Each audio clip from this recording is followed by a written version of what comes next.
All right, maybe a lot of you have run into this issue. You've been working really hard on your track and you come up with a really fun bit of scenery. Looks really great, but you need something else to finish it off. You need something to really make that scenery come alive. And figures is what you're really looking for. Now you may search and search and try to find something that fits the bill, but it's not always easy and sometimes you just can't find exactly what you're looking for. Well, today I'm going to talk about some methods you can use to get exactly what you're looking for. They really don't cost anything, and it's really pretty easy. You can turn something like this into something like this. Now let's get to it.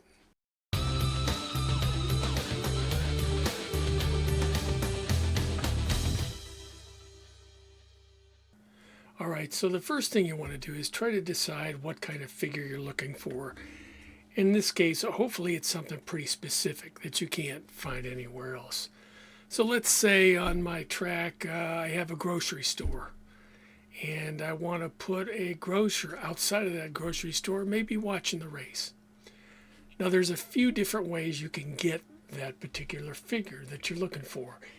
You can do a Google image search. So you open up Google Images and let's say, and you want your image on a white background because that's going to make it a lot easier to get the scan out of. And let's say I want a grocery seller on a white background, full body view.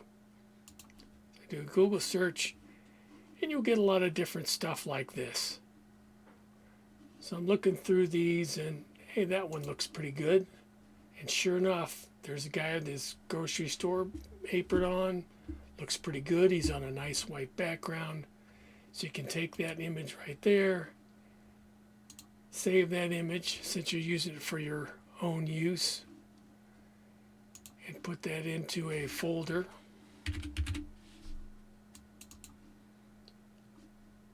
And we're going to save it.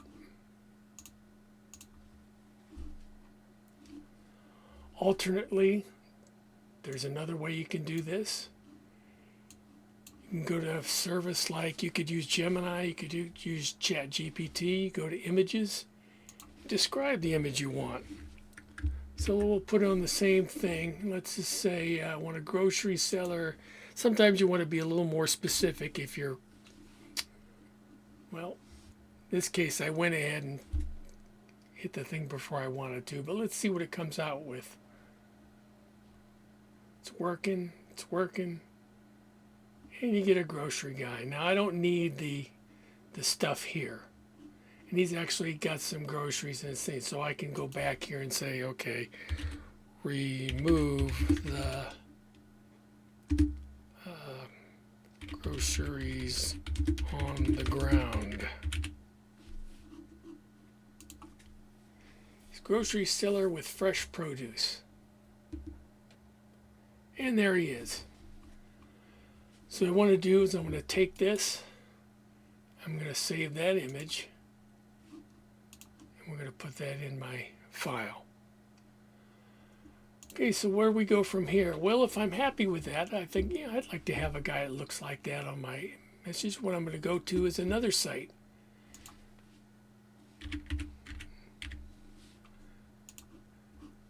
This is called Hunyuang Global, but Hunyuang HY3D. And I'll put the link on this. And what I want to do is I'm going to go to image to 3D, single image. I'm going to upload the image. My test. I'm going to go ahead and pick this guy. He's a little more interesting. I'm going to open that. You'll see he comes in here. Now sometimes you'll have to put in something a couple times to get it to detect. Usually I don't have any issues, but once in a while I have to put something in, maybe twice, maybe even 3 times. So you get the image here that you want to have scanned. Now you have to decide how defined an image you want. I usually go with 500K because I don't need anything any more well-defined than that. I'm not doing animation or anything. I'm using this to create a 3D model. So I've got that picked. I can go with geometry and texture. That works pretty fine. I just hit generate now. And what it'll do, it'll go through and it'll generate. Now this takes a couple minutes. The nice thing you have here is if you log into this, you can do 20 of these a day for nothing. And as you'll see, the results are pretty good. So we're just going to go ahead and I'll speed through this here in a minute when we get to the real video, and we'll see what we get. So at this point, you'll get a preliminary image. You kind of see what that character is going to look like. Now what it does here, and I don't really need the texture, but sometimes this is nice because it helps generate like a painting guide for the character. If you're going to paint them, you'll get an idea what colors you might want to use. You don't have to, obviously, but this will help. And I found it takes almost the same amount of time regardless of what definition I'm trying to do. Now it's going to load the figure. There's your figure. I download these in OBJ object file, but then when you come over here, hit auto rotate, you can see there's your 3D figure. That's what he looks like in 3D. And you can also manipulate that a little bit if you want to see what he looks like all the way around. And I like that. That's a nice looking figure. And then you download him. If you got a fast connection, doesn't take too long. So you're going to download that, and then we're going to go to our file explorer. Now when you get that download file, it's going to have a gibberish file name on zip drive. So what I normally do is rename these right away. I'll just call him Green Grocer. And then you're going to want to put this wherever you want. For right now, I'll just leave it here in downloads. And I'm going to extract. So extract that file.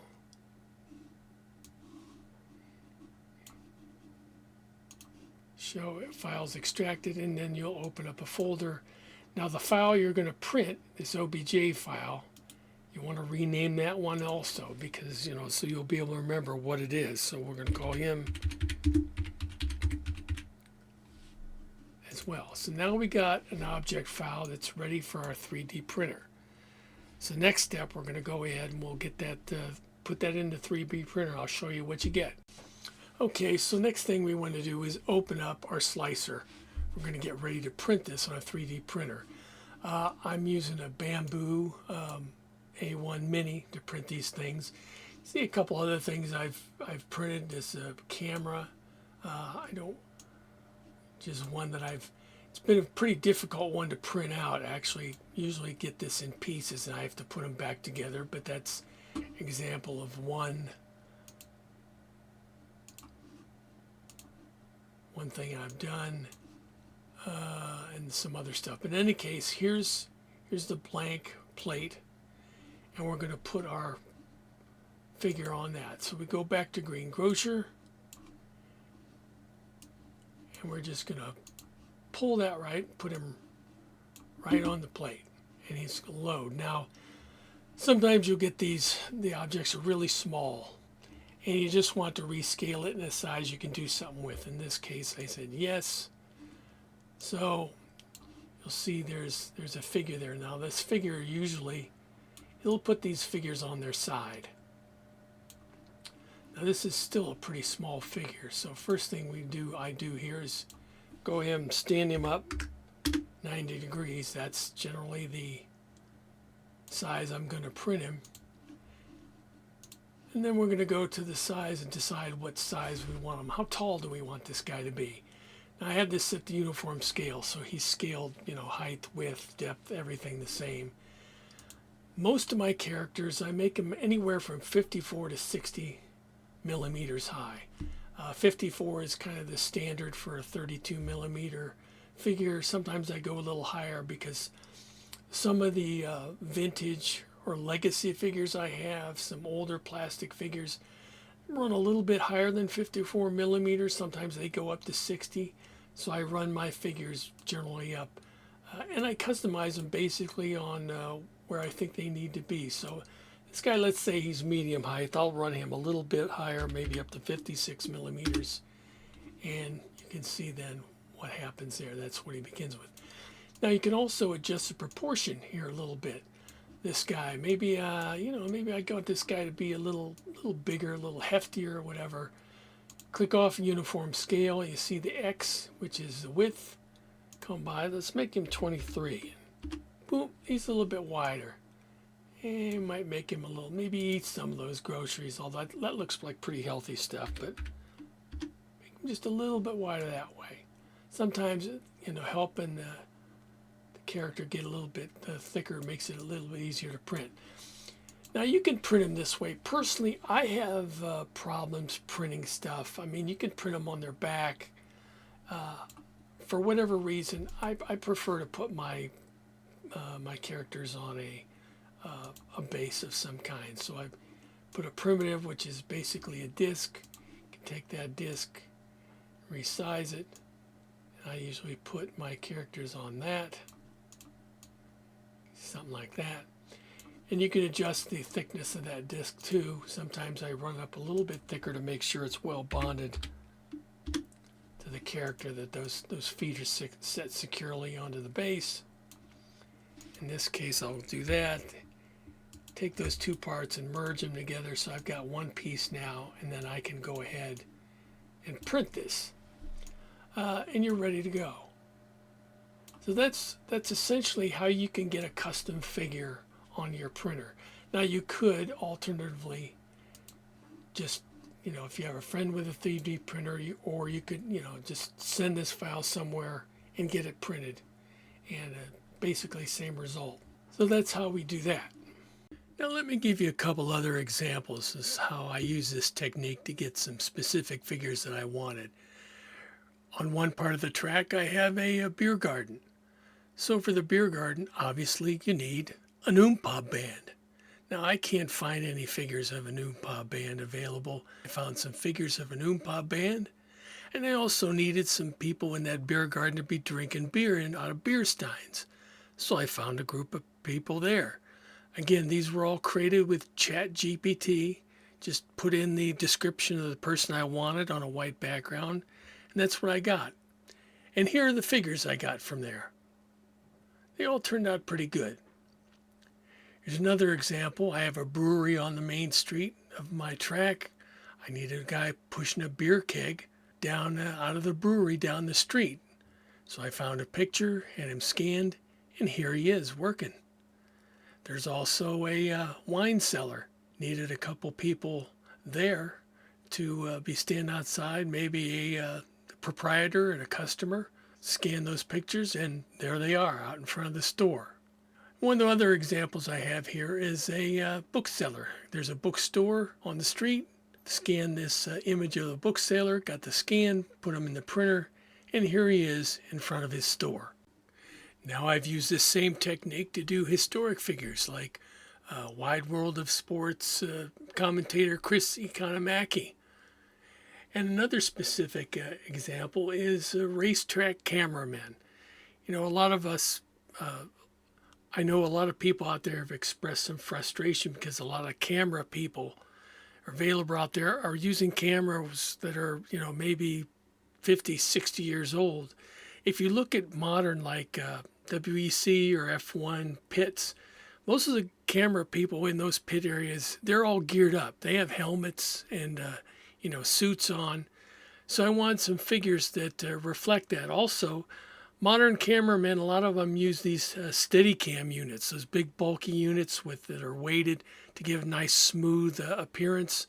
So I, found some pictures of that, and I modeled some of those figures. So I have something that's modern and up to date for a modern track. Now, one thing I did want to mention here is there is another way you can save a little bit of time, maybe skip a step.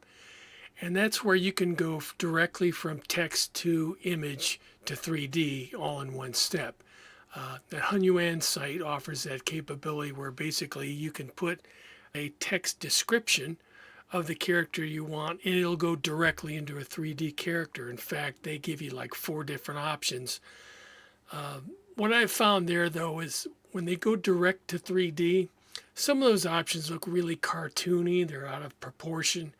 I really wasn't happy with them. I mean, some of them are usable. You can adjust the proportions when you go to print, but I don't like them as well. So I'll do this 3-step process where I get an image I like first, then I convert to 3D, then I take it to the printer. So just to review the overall process, first step is find the character you want for your track. Now you can do that with a direct from text to 3D. You can do that by doing an image search online, like a Google image search, see if you can find something that works. Or what I suggest, I think the best method is going to ChatGPT, Google Gemini, even Grok, some of the other LLMs. Describe what kind of character you're looking for. Say you want a realistic looking character, put it on a white background and get that image you want. Then, second step, you import that to a 3D image generator to create a 3D image file. Again, I use Hunyuan. I'll put a couple other options in the description of the video. Hunyuan just worked really well for me. It's free. You can have a lot of options. It does a pretty good job. There's some ones that maybe do a little bit better, highly detailed file. Either they're not free or they just take a little more time. Step number 3 is you open that 3D image file, you put it into your print slicer, or you give it to a friend and have them print it for you. And then obviously the final step is print that file and get it painted up. So those are the techniques and resources I've found to get it done. It works for me. Understand this is not for everybody. Some folks, you may not have access to a 3D printer, you don't have a friend with one. A lot of folks just don't want to mess with the process. They just rather find a product and buy it and be done with it. And to that end, there are a lot of great sources out there for figures for your race car track. I'll put some of those down in the description as well. Look around. There's some great figures available, a really wide range of choices for just about anything you want. But in my case, if you're looking for something specific, this is a way to get it done. As far as the sources I used for like 3D conversion, I'll put those in the description as well. There's a few different sources. The one I used was free, up to like 20 a day. Other ones vary. Some give you fewer options to use per day. Someone lets you do some for free, and then they may ask you to pay. It just depends, but take a look at them.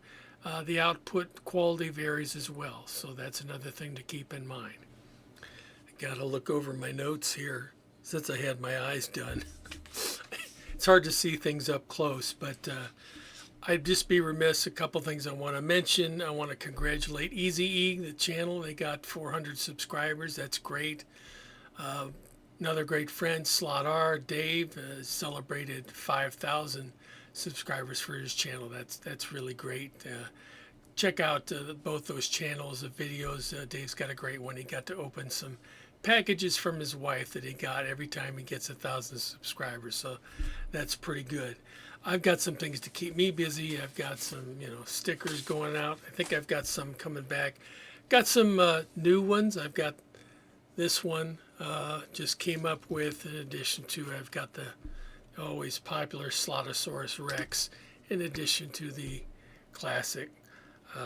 So if you want to do a sticker exchange, just reach out.